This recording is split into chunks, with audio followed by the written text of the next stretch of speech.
Item Number, SCP-2094. Object Class, Euclid. Special Containment Procedures. SCP-2094 is contained in a medium security residential chamber in Biosite 59. Standard PG class pre-approved luxuries and amenities may be granted on a supervised basis as an incentive to promote cooperation in interviews and experiments. Psychotropic maintenance of SCP-2094's emotional health is being presently overseen by Dr. Aniston, ES number 59-390-258. Any request to alter or access SCP-2094's current drug regimen must be submitted to her in triplicate for review. Description: SCP-2094 is a human male of European descent, 38 years old, as of April 10, 2014. Several tattoos depicting common circus motifs are present on SCP-2094's upper body. SCP-2094 communicates in American English, specifically the New York City English dialect. SCP-2094 possesses exceptional, non-anomalous manual dexterity, with particular proficiency in juggling. SCP-2094 is the subject of a spatial anomaly, originating within its oral cavity.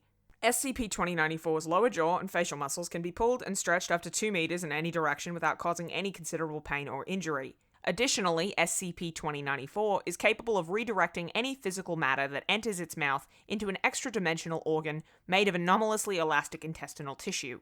There appears to be no limit on the amount of matter that SCP-2094 can store inside this space. The weight of objects carried inside this pocket has no effect on SCP-2094's overall weight, and neither causes SCP-2094 discomfort nor impairs its mobility. SCP-2094 refers to this space as its second stomach. However, research indicates that it serves no biological function. SCP-2094 was recovered in an open field near Kamifurano, Japan, along with an assortment of non-anomalous artifacts related to Group of Interest 233, Hyman Fuller's Circus of the Disquieting. SCP-2094 was discovered, bound in chains, and locked inside a large antique trunk bearing the words 4SE written on the top panel in red paint. Recovered belongings. The following items were removed from SCP-2094's intestinal space during preliminary containment. Wooden juggling clubs of various colors. Metal lighter and several packages of cigars. 120 button bass accordion. Suitcase containing 2 sets of clean clothes, a toothbrush, and a shaving kit. Fully functional 1962 Maserati 3500 coupe with minor interior and mechanical modifications. Burlap sack containing a number of antique wind-up toys. Operational submachine gun and accompanying ammunition circa 1959. Fire-breathing torch. Plastic trunk containing 45 bottles of kerosene. Selected interview number 1. Interviewer Dr. O'Sullivan. Interviewee SCP-2094. Notes. Interview conducted on February 24, 2006, the day after SCP-2094 entered containment. Congratulations, sir! It appears you have snagged yourself a front row seat to the freak show! Lucky you. Room's a bit too clean for my taste, but hey, it's the performer that makes the stage. At least that's what old Gordy used to say. Why, Doctor, we haven't even introduced ourselves and you're already putting up barriers between us? This does not bode well for our relationship. Good evening, SCP-2094. My name is Dr. O'Sullivan. I'll be... Oh, O'Sullivan, you say? Well, I'll be a Shamrock Shantyman, Faith and Begorra. I'm a wee bit Irish, too, on me mum's side. I'll be conducting the interview this afternoon. Oh, an interview, you say? Gee, I've never been interviewed before.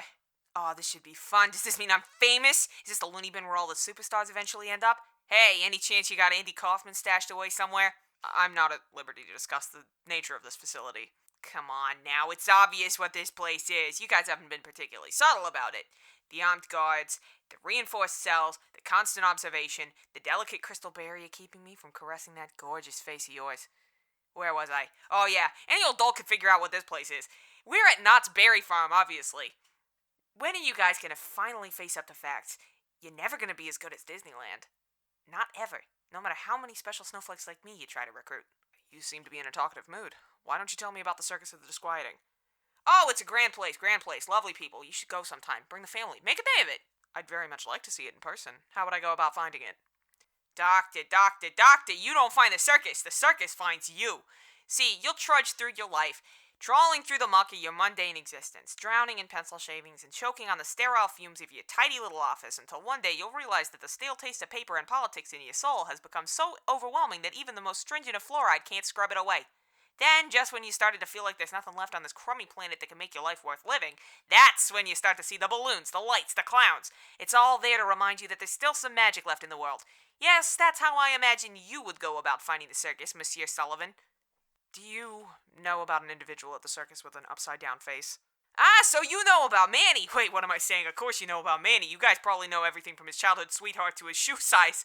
He's a very memorable fellow. Stand-up guy, good with kids, excellent performer, diligent leader, detail-oriented, task-specific, synergy efficiency, low-hanging fruit, viable asset leverage. Feel free to stop me whenever you like, Sully. What role does he play at the circus? Ophelia, occasionally, and I always cry. But usually he's off doing his own thing. He's a very busy, upside-down-faced man, does a lot of important upside-down-faced man things. He sounds like an interesting person. When did you meet him? Nah, you don't want to hear about all that. Wouldn't you rather hear my impression of Jane Fonda? Pygar, why did you save her after all the terrible things she's done to you?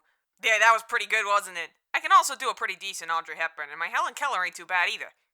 Please don't be afraid to share your experiences at the circus. I understand many of the freaks were kidnapped and abused from a young age, but you're very far from your captors now. They can't hurt you here. Kidnapped? Abused? Who all have you been talking to? Listen, if I've been less than cooperative with you, it's not because I'm traumatized. You can put that out of your mind right now. It's because I'm not the type to sell out my circus family to a bunch of white coats. I know your game, Essie. You want to get all buddy-buddy with me and milk me for all I'm worth? Well, tell your boys to scribble this down on their clipboards. These people you've been hounding, these men and women you've been hunting down like criminals, they are saints. You hear me? They are good folks. I wasn't kidnapped, you dingbat. I ran away, and they took me in with open arms. I'm sorry, I didn't mean to insult your family. What's this? Some slight semblance of sensitivity? Have I begun to worm my way into your cold, crusty lump of a heart, Doctor? Tell me, why did you run off? And there it went! So we're playing the backstory game now, eh? Sure, I'll bite. Alright, I was 8 years old.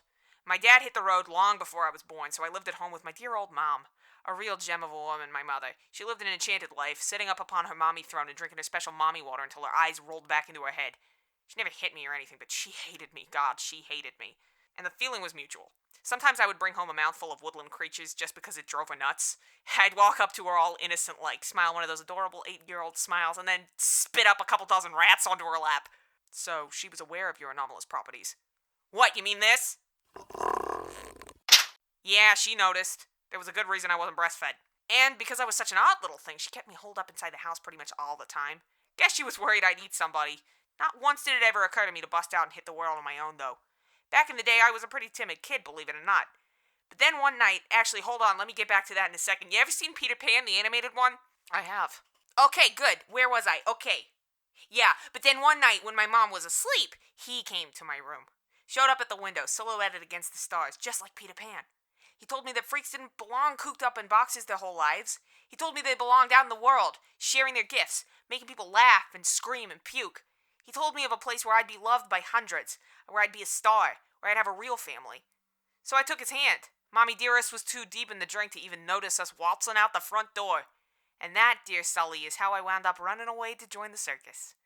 Best decision of my life. Being visited by a stranger in the middle of the night didn't alarm you as a child?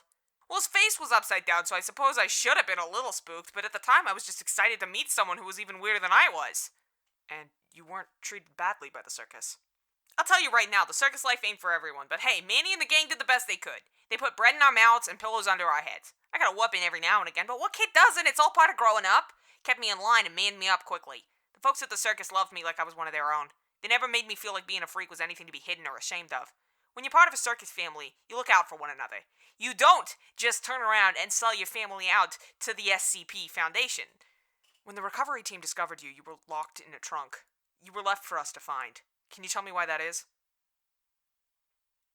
Were there any problems between you and your family? Ha! Wouldn't you like to know? Sorry, Sully, but I think I've done enough talking. You can get nothing out of me now. Not now, not never. That's fine. Thank you for your time, SCP-2094. Hey, don't mention it! Anything for my #1 fan. Selected interview number 2. Interviewer, Dr. O'Sullivan. Interviewee, SCP-2094. Notes. Interview conducted 8 months after 2094 entered containment. Bless me Blarney Stones, it's old Doc Sullivan again. How you been, Doc? Because I've been great. Is that a fact? Course not, you dingus. This place is a total shithole. What kind of hotel are you running, anyhow? I knew I should have booked the Hilton. I'm sorry to hear that. Life in Biosite 59 might take some getting used to. Is there anything in particular you're having trouble adjusting to? Well, since you asked, the food tastes like elephant guano, the bed's as hard as a rock, the little red light on the camera keeps me up at night.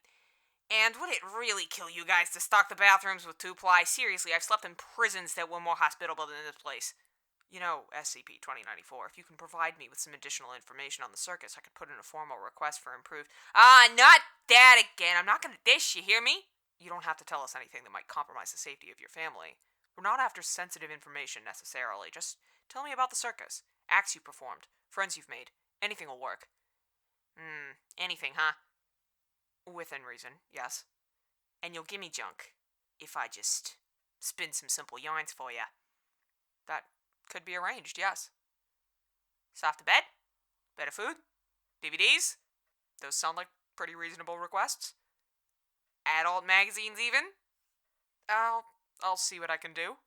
You know what? Sure, why the hell not? I've been itching to talk to somebody anyway. Where should I start? I think. Never mind, I know where. Okay, so picture this. Lush green grass, wide open space, blue skies above. Imagine the most perfect day possible. Anomalously perfect, you might say.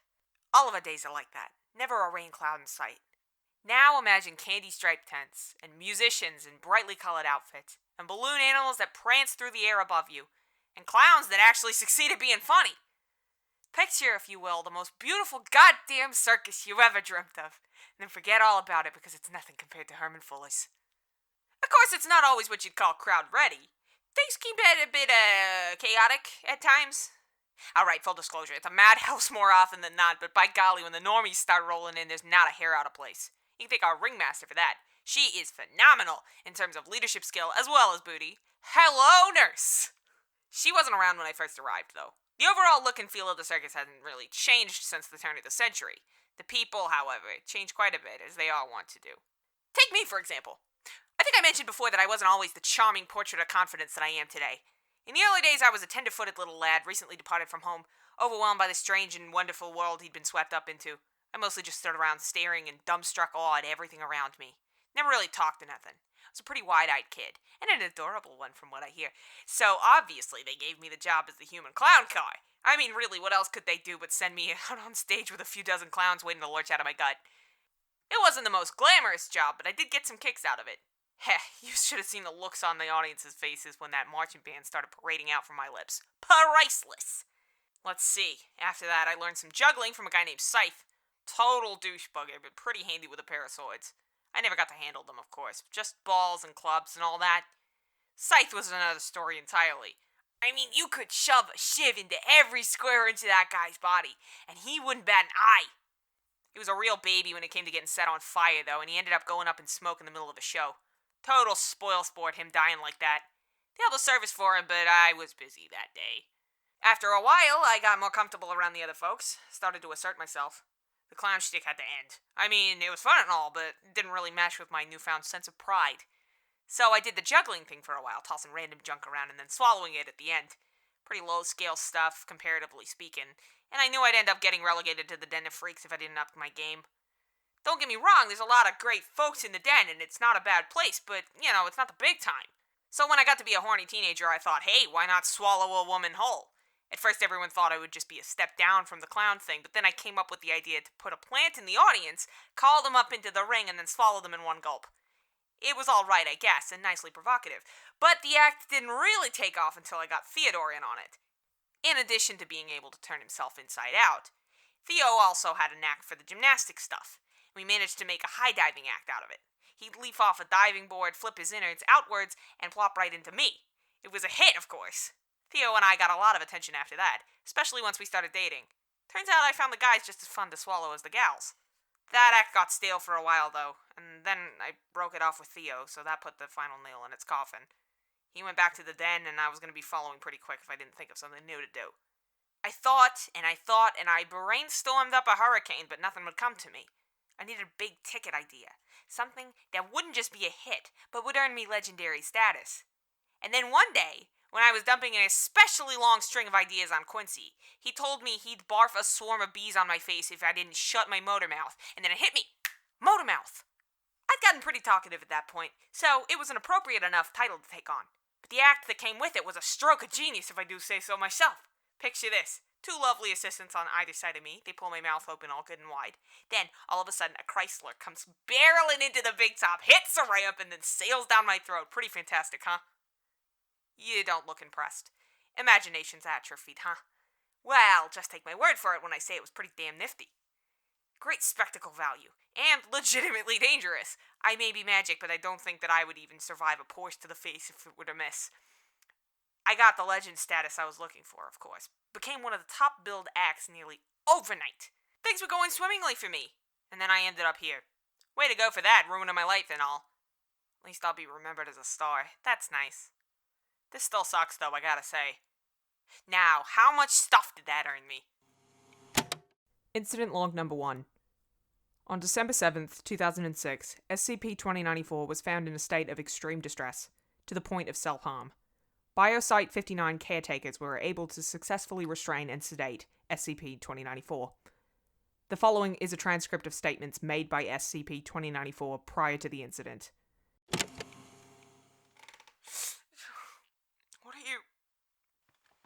No. Stop. No. Stop it. Don't. Please, I wasn't going to. Stop. Don't take anything.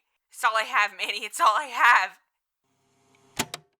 When SCP-2094 was taken out of its sedated state, it displayed symptoms of severe retrograde amnesia in episodic memory, specifically in memories related to its experiences in Group of Interest 233. Dr. O'Sullivan was issued an official reprimand for not using more immediate information extraction techniques before the incident took place, and resigned from his post as lead researcher for SCP-2094 on January 15th, 2007. SCP-2094 entered a severely depressed psychological state following this incident. Dr. Aniston began psychotropic treatment of SCP-2094's condition on February 3rd, 2007. Dr. Aniston's report number 1. The following is a message sent from Dr. Aniston to Site Director Bluth on February 13th, 2007. Hello. I am writing to you today to inform you that SCP-2094 has undergone an extreme change in personality since I was first assigned to it early last year. Before, it was lively, energetic, highly talkative, quick to engage in banter and turn of phrase. Speaking freely, it was one of the few patients that I enjoyed speaking with, occasional lewd remarks notwithstanding. However, since the December incident, SCP-2094 has grown increasingly withdrawn. In addition to its depression, it has developed extreme anxiety, and appears to be in a constant state of terror at its surroundings. Its interpersonal skills have rapidly degenerated, to the point of being visibly nervous around interviewers, even those permitted to address it by its given name for bonding purposes. SCP-2094 has also shown a marked decrease in its interest in physical activity, including juggling, which was a pastime in which it regularly engaged with any object it could get its hands on. I know that your vision for Biosite 59 is one where anomalies are kept reasonably healthy and happy, and the success of your mental health treatment initiative continues to positively influence other humanoid containment facilities. However, I'm afraid that there's only so much that I can do at this point. Attempts to treat its depression have worsened its anxiety, and attempts to treat its anxiety have worsened its depression. I have consulted with my peers on this issue, and we agree that SCP-2094's unstable mental state puts riskier options out of the equation. We will continue to do our best to treat SCP-2094 medicinally and through counseling, but it seems unlikely that 2094 will return to its previous disposition. Given your commitment to SCP quality of life, I know that this will come as a disappointment to you, especially after the letter that you sent, noting your fondness for its unconventional interview logs. I felt that it was important for you to be aware of the situation, and given your background in the mental health field, I hope that you will not hesitate to offer any advice you have concerning this situation. Dr. Miranda Aniston. Incident log number 2. On March 11th, 2007, SCP-2094 was found attempting to consume itself in what is presumed to be a suicide attempt. Biosite 59 caretakers were able to successfully restrain and sedate SCP-2094. Dr. Aniston approved paperwork, placing SCP-2094 on Level 2 Suicide Watch on March 12th, 2007. Dr. Aniston's report number 2. The following is a message sent from Dr. Aniston to Site Director Bluth on April 15th, 2014. Hello. As you are aware, I have been in charge of overseeing SCP-2094's psychiatric treatment for the past 8 years. During that time, it has shown minimal and inconsistent progress. continually resisting treatment and refusing to cooperate with me and my staff. However, over the past 2 months, I've observed a significant degree of improvement in SCP-2094's overall condition. It's beginning to open up about its thoughts and feelings for the first time in years, and it's even requested juggling clubs, which it has been granted access to under supervision. SCP-2094 has yet to completely explain what led to its improvement in mood, but so far I've been able to gather that it has made peace with the past, forgiven and been forgiven in return, and gotten back something valuable. Presumably these statements have to do with regaining some of its memories lost to amnesia. Due to the comparatively high level of cooperation SCP-2094 has shown recently, I am not pressing for further answers at this time, although more in-depth interviews are scheduled to be conducted. Yesterday afternoon, SCP-2094 submitted a formal request to hold a performance for the staff at Biosite 59. It is my personal recommendation that the request be granted under strictly supervised conditions, of course, as long as SCP-2094's condition continues to show improvement.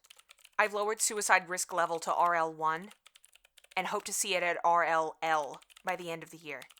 As you are aware, high-risk humanoids are a substantial drain on resources, and it is my hope that we will be able to use some of the funding saved on extreme supervision for additional research.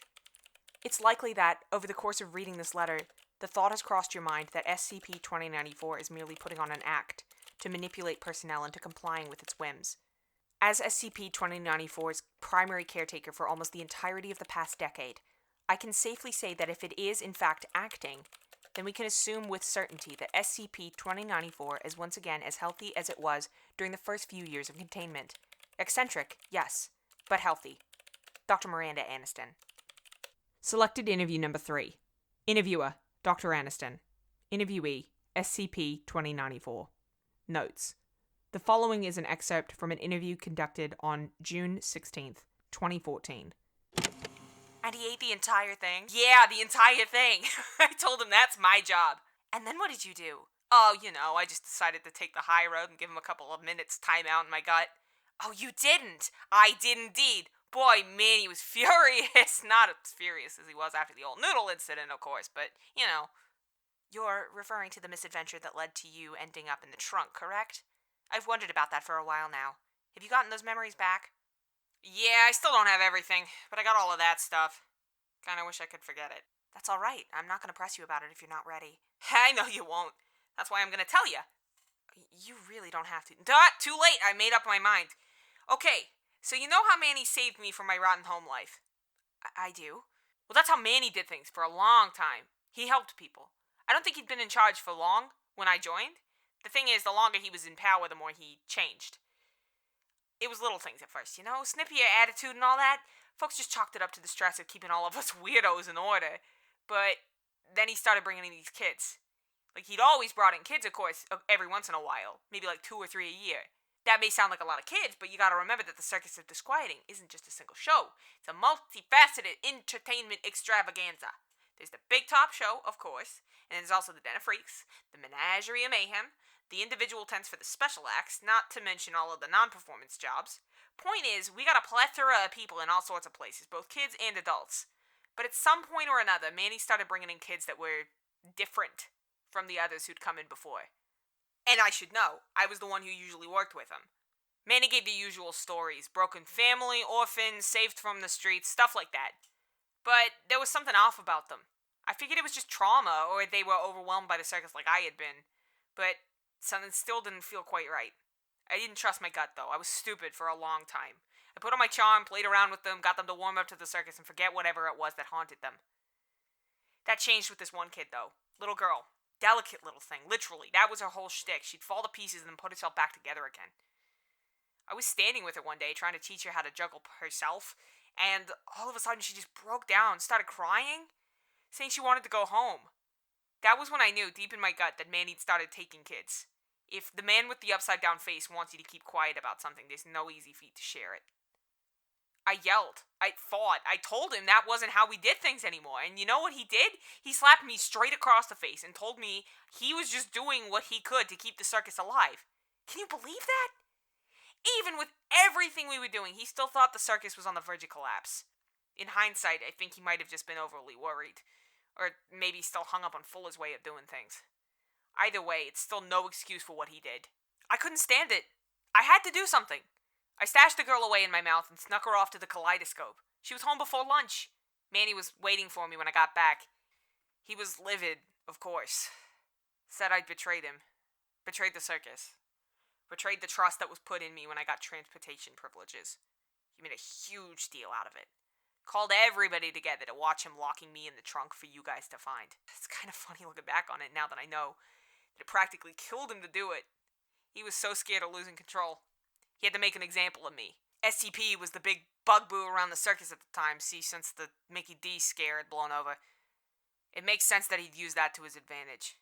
He had to get me out of the picture, but at least he sent me somewhere safe. Yeesh, look at me talk. You got anything to drink in here?